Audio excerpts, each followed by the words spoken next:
Halo semuanya, selamat datang di video pembelajaran kami. Nah, pada video kali ini kami akan membahas tentang teori pemrosesan informasi. Nah, sebelum kita masuk ke pembahasannya, terlebih dahulu kita akan memperkenalkan anggota kelompok kami terlebih dahulu, yaitu dari kelompok 5. Yang pertama yaitu saya sendiri, Nuriski Rahman, yang kedua Lodi Nisar, dan yang terakhir Wulandari Putri. Nah, kami berharap video ini bisa membantu kalian memahami materi dengan lebih mudah. Nah, mari kita mulai pembelajarannya. Oke, baik. Materi pertama yang akan kita bahas yaitu pengertian teori pemrosesan informasi. Teori pemrosesan informasi merupakan teori belajar yang digagas oleh Robert Gagner. Nah, di mana teori ini merupakan gambaran atau model dari kegiatan di dalam otak manusia di saat memproses suatu informasi. Menurut Gagne, belajar adalah proses memperoleh informasi, mengelola informasi, menyimpan informasi, serta mengingat kembali informasi yang dikontrol oleh otak. Dengan kata lain, pemrosesan informasi adalah kegiatan menerima informasi, mengolah informasi, menyimpan informasi, dan mengingat kembali informasi. Teori pemrosesan informasi adalah teori kognitif tentang belajar yang menjelaskan pemrosesan, penyimpanan dan pemanggilan kembali pengetahuan dari otak. Model ini menggambarkan kegiatan di dalam otak manusia di saat memproses suatu informasi. Nah, next kita ke materi kedua, yaitu terkait dengan sejarah pemrosesan informasi. Nah, teori pemrosesan informasi ini muncul sekitar pertengahan abad ke-20, waktu teknologi komputer itu mulai berkembang. Intinya maksud teori ini itu bilang bagaimana kita mengolah, bagaimana kita menyimpan, dan bagaimana kita ambil lagi informasinya. Nah, kan kalau sebelumnya itu orang-orang lebih suka lihat apa yang kita kerjakan saja. Nah, sekarang itu orang-orang mulai juga memperhatikan apa yang ada di pikiran kita. Meskipun kita tidak bisa melihatnya secara langsung. Ini tuh semacam apa? Ini semacam tanggapan karena dulu yang banyak dipakai itu cuma cara pikir behaviorisme. Nah, mungkin teman-teman sudah tahu tentang cara pikir behaviorisme itu yang cuma fokus di tindakan saja, yang kelihatan saja. Nah, ada beberapa tokoh yang masuk dengan sejarah pemrosesan informasi.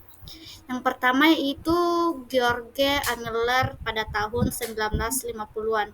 Nah, teman-teman dapat melihat fotonya di samping ini. Beliau ini merupakan George Amiller. Nah, di tahun ini orang psikologi itu mulai berubah. Dulu cuma melihat tingkah laku saja, tapi udah mulai pindah ke pikir-pikir dalam otak.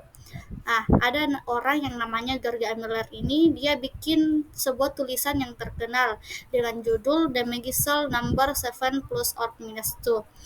Di situ George ini mengatakan kalau otak kita cuma bisa simpan kira-kira 7 hal saja dalam satu waktu. Terus dia juga bercerita tentang chunking. Maksudnya kita bisa kumpul-kumpul informasi jadi satu supaya lebih gampang diingat. Jadi ternyata cara kita susun informasi itu bisa membuat kita lebih gampang mengingat, bahkan lebih susah mengingat. Nah, tokoh kedua yaitu Richard Alkinson dan Richard Shifrin pada tahun 1960-an. Nah, teman-teman bisa melihat gambar di samping ini, beliau ini Richard Alkinson dan Richard Shifrin. Nah, kita masuk ke tahun 1960-an. Ada dua orang yang namanya Richard Atkinson dan Richard Shifrin yang membuat model dengan nama model memori 3 tahap. Nah, jadi teman-teman, model ini terdapat 3 bagian. Yang pertama yaitu memory sound series. Itu yang apa? Yang menangkap informasi dari sekitar kita lewat panca indera dalam sekejap saja. Kita dapat mengambil contoh. Contohnya Nisal. Saat Nisal lihat senyum doinya, pasti bakalan hangat perasaannya. Walaupun perasaannya itu cuma bertahan saja cuma beberapa menit. Nah, yang kedua yaitu teori jangka pendek. Nah, itu buat simpan sementara. Nah, kita bisa ambil contoh juga saat pacar Wulan ini bilang ke Wulan, "Aku cinta kamu." Pasti Wulan bakalan ingat kata-kata pacarnya beberapa saat. Tapi kalau tidak ada pengulangan, tidak ada pembuktian untuk memperkuat pernyataan itu, maka perasaan yang Wulan rasakan itu bisa saja terlupakan setelah beberapa waktu. Dan yang terakhir, memori jangka panjang yang simpan informasi lebih lama. Jadi model-model ini yang buat Ki makin paham bagaimana informasi diproses dan pindah-pindah dari suatu memori ke memori yang lain. Bukan cuma psikologi yang terpengaruh, tapi juga cara mengajar sama belajar ikut berubah. Informasi harus disusun rapi biar gampang dimengerti. Next kita ke toko ketiga yaitu Alan Baddeley. Nah, teman-teman bisa melihat fotonya di samping ini yang atas. Nah, ini merupakan toko Alan Baddeley.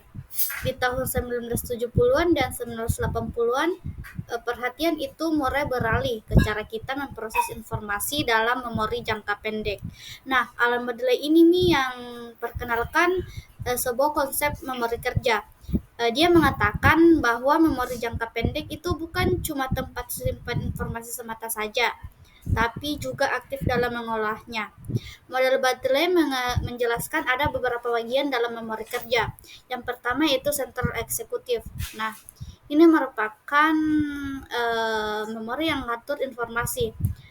Yang kedua itu phonological loop untuk informasi verbal.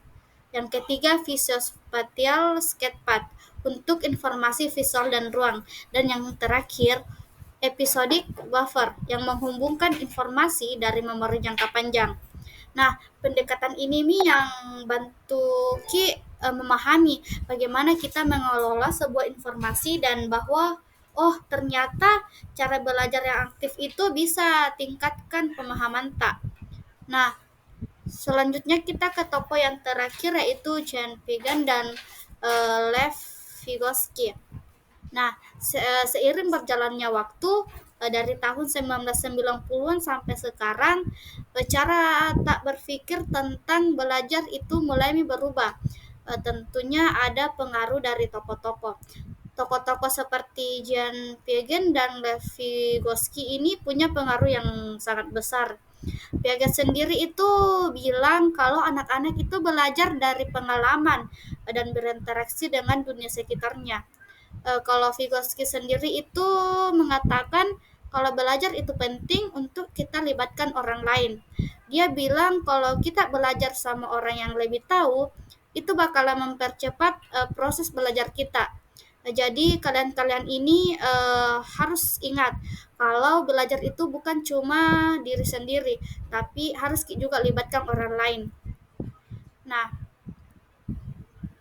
Nah, ini gambar di samping merupakan toko yang saya sebutkan tadi yaitu John Piaget dan Lev Vygotsky. Jadi saya akan melanjutkan materi yaitu struktur memori pemrosesan informasi.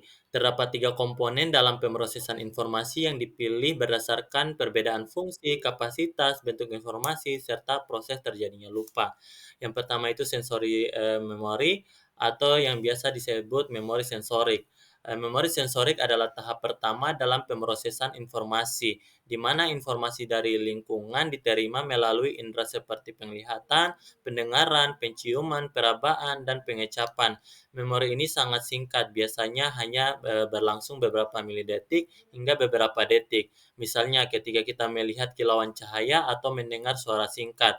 Informasi tersebut disimpan dalam memori sensorik sebelum diproses lebih lanjut. Ada teori yang mengatakan yaitu teori Artison dan Sivirit 1968. Memori sensorik berfungsi sebagai buffer yang menyimpan informasi sementara sebelum dipindahkan ke memori jangka pendek. Jadi yang kedua itu memori jangka pendek atau short term memory. Memori jangka pendek ini adalah tahap penyimpanan sementara untuk informasi yang sedang diproses.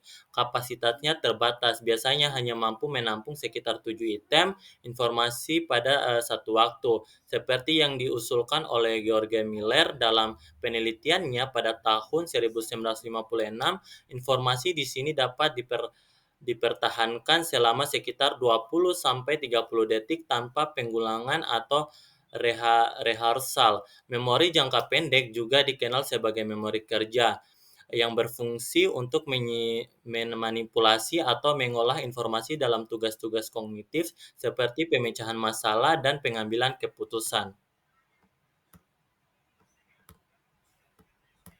Yang berikutnya itu memori jangka panjang, long term memory. Memori jangka panjang adalah tempat penyimpanan informasi yang lebih permanen. Kapasitasnya hampir tidak terbatas dan dapat menyimpan informasi selama bertahun-tahun atau bahkan seumur hidup. Informasi di sini diorganisasikan dalam bentuk jaringan atau skema yang kompleks. Memori jangka panjang ini dapat dibagi menjadi dua kategori utama, yaitu memori deklaratif yang mencangkup fakta dan peristiwa, dan memori prosedural yang mencangkup keterampilan dan kebiasaan. Menurut teori jaringan semantik, informasi dalam memori jangka panjang diorganisasikan dalam bentuk konsep-konsep yang saling berkaitan. Jadi materi yang berikutnya itu tahap pemrosesan informasi. Yang pertama itu tahap encoding. Encoding yaitu proses pengubahan informasi ke dalam bentuk yang biasa disimpan dan digunakan selama masa tertentu. Biasanya disebut dengan pembelajaran. Encoding sendiri dapat berupa encoding visual berdasarkan gambar, encoding akustik berdasarkan suara, dan encoding semantik berdasarkan makna. Lebih lanjut, encoding merupakan proses pengalihan informasi dari bentuk fisik, energi, dan lain-lain ke dalam bentuk yang akan disimpan di dalam memori. Di dalam pemrosesan encoding, informasi ini dapat terjadi dengan dua cara, yaitu tidak sengaja dan sengaja. Yang kedua itu tahap strage. Strage atau yang biasa disebut dengan retensi adalah proses penyimpanan informasi yang telah diekode dengan memori. Informasi dapat disimpan dengan memori jangka pendek atau jangka panjang tergantung dengan seberapa sering dan bagaimana informasi tersebut diulang dan diolah. Yang berikutnya itu tahap retrieval. Retrieval adalah proses pengambilan kembali informasi yang telah disimpan dalam memori. Proses ini dapat dipengaruhi oleh berbagai faktor seperti petunjuk retrieval, konteks, dan keadaan emosional. Ada dua jenis retrieval utama, recal, mengambil informasi tanpa petunjuk, dan recognition, mengidentifikasi informasi yang telah dipelajari sebelumnya. Materi selanjutnya yaitu strategi pemrosesan informasi. Dalam teori pemrosesan informasi, terdapat beberapa strategi yang dapat digunakan untuk meningkatkan pemahaman dan retensi informasi. Strategi tersebut diantaranya yang pertama, elaborasi. Elaborasi adalah proses mengaitkan informasi baru dengan pengetahuan yang sudah ada, yang membantu memperdalam pemahaman dan mudah menyimpan informasi dalam memori jangka panjang. Elaborasi dapat dilakukan melalui berbagai cara, seperti membuat analogi, memberikan contoh konkret, atau menghubungkan informasi baru dengan pengalaman pribadi. Misalnya saat mempelajari konsep gravitasi, seorang mahasiswa dapat mengaitkan dengan pengalaman sehari-hari seperti menjatuhkan benda. Yang kedua, organisasi. Organisasi adalah proses pengelompokan informasi menjadi kategori atau struktur yang lebih mudah diingat. Informasi terorganisir dengan baik lebih mudah diingat dibandingkan dengan informasi yang tidak terstruktur. Yang ketiga, chunking. Chunking adalah proses membagi informasi menjadi unit-unit yang lebih kecil atau lebih mudah diingat. Proses ini memanfaatkan kapasitas terbatas memori jangka pendek. Dengan mengelompokkan item-item informasi menjadi unit yang lebih besar dan lebih bermakna. Misalnya, mengingat nomor telepon dalam kelompok 3 atau 4 digit daripada mengingat semua digit secara terpisah. Yang keempat, rehearsal. Rehearsal adalah proses mengulang informasi secara berulang-ulang untuk memperkuat penyimpanan dalam memori jangka pendek dan membantu transfer ke memori jangka panjang. Ada dua jenis rehearsal. Yang pertama itu maintenance rehearsal dan elaborative rehearsal. Maintenance rehearsal adalah pengulangan sederhana tanpa pemahaman mendalam, seperti mengulang-ulang nomor telepon untuk mengingatnya sementara. Sedangkan elaborative Rehearsal di sisi lain melibatkan pengulangan dengan pemahaman dan pengolahan, seperti menghubungkan informasi baru dengan informasi yang sudah ada. Nah, materi terakhir yaitu terkait pemrosesan informasi menurut Atkinson dan Shiffrin. Nah, ini merupakan tahap-tahap atau proses menyimpan dan mengingat informasi. Yang pertama kita ke eksternal stimulus atau stimulus ekstra. Nah, di sini itu kita dapat berbagi informasi dari luar lewat panca indera, misalnya dari mata, telinga, atau bahkan perasaan kita.